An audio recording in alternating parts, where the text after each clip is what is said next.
বাগেরহাটে ৪টি সংসদীয় আসন পুনর্বহালের দাবিতে নির্বাচন কার্যালয়ের সামনে আবারও অবস্থান ধর্মঘট পালন করেছে সর্বদলীয় সম্মিলিত কমিটি।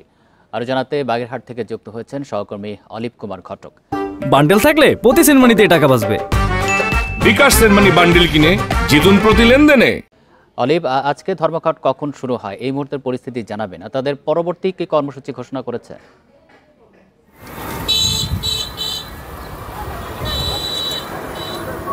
আপনি জানেন বাগেরহাটের 4টি সংসদীয় আসন পুনর্বহালের দাবিতে কিন্তু দীর্ঘদিন ধরে আন্দোলন চলে আসছে। বিশেষ করে গত 4 সেপ্টেম্বর যখন চূড়ান্ত গেজেট দেয় নির্বাচন কমিশন, সেই নির্বাচন কমিশনের গেজেট দেওয়ার পর থেকেই কিন্তু আন্দোলন জোরদার হয়েছে। বাগেরহাটে হরতাল হয়েছে, টানা হরতাল হয়েছে, অবরোধ হয়েছে, বিক্ষোভ কর্মসূচি হয়েছে। এখন নতুন যে কর্মসূচি চলছে গত 2 সপ্তাহ ধরে কিন্তু বাগেরহাটের এই যে নির্বাচন কমিশনের নির্বাচন কর্মকর্তাদের যে কার্যালয় রয়েছে বাগেরহাটের 9টি উপজেলা, আপনি জানেন যে 9টি উপজেলা রয়েছে, 9টি উপজেলা সহ জেলা অফিস, এই অফিসগুলোর কর্মকর্তাদের কিন্তু তারা অফিসে ঢুকতে দিচ্ছে না। স্বাভাবিক যে কার্যক্রম সেই কার্যক্রম কিন্তু ব্যাহত হচ্ছে।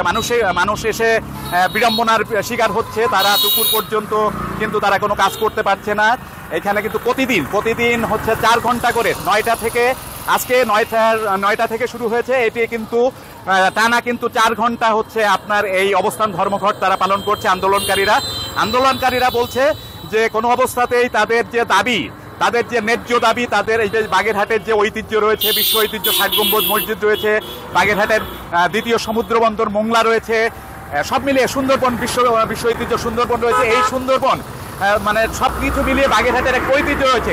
বাগেরহাটের এই আসনটিকে একটি 4টি থেকে কমিয়ে 3টি করায় তারা কিন্তু ক্ষুব্ধ। সেই আন্দোলনের অংশ হিসেবে কিন্তু তারা প্রতিনিয়তই আন্দোলন করে যাচ্ছে।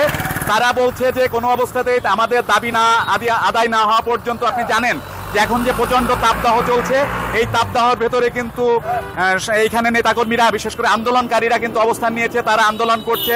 তারা বলছে যে আমরা কোনো অবস্থাতেই আমাদের যে ন্যায্য দাবি, আমরা এই দাবি আদায় না হওয়া পর্যন্ত কিন্তু আমরা ঘরে ফিরবো না। আপনাকে আরেকটা বিষয় জানিয়ে রাখতে চাই, যেহেতু এই আন্দোলন সংগ্রামে তাদের নির্বাচন কমিশন থেকে এখনো কিন্তু সাড়া মেলেনি, যার কারণে তারা কিন্তু উচ্চ আদালতে শরণাপন্ন হয়েছে। উচ্চ আদালতে একটি রিট হয়েছে, সেই রিটের কিন্তু 10 দিনের ভেতরে একটি ব্যাখ্যা দিতে বলেছে যে কেন এটি অবৈধ ঘোষণা হবে না। এখানে আমি আন্দোলন করেছে তারা একেবারে নিয়ম না মেনেই হচ্ছে এই তড়িঘড়ি করেই হচ্ছে আমাদের বাগেরহাটের একটি আসনকে কিন্তু কেটে নেওয়া হয়েছে।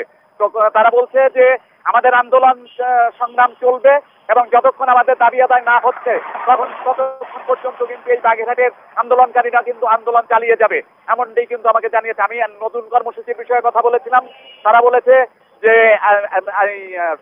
শনিবারে তারা একটা বৈঠক করবে, সর্বদলীয় যে সম্মিলিত কমিটি রয়েছে সেই কমিটি বৈঠক করে কিন্তু তারা নতুন যে কর্মসূচি, বলতে আগামী রবিবার থেকে কোনো কর্মসূচি আছে কিনা সেটা কিন্তু শনিবারে তারা জানিয়ে দেবে, এমনটাই কিন্তু আমাদেরকে জানিয়েছেন এখানের আন্দোলনকারীরা।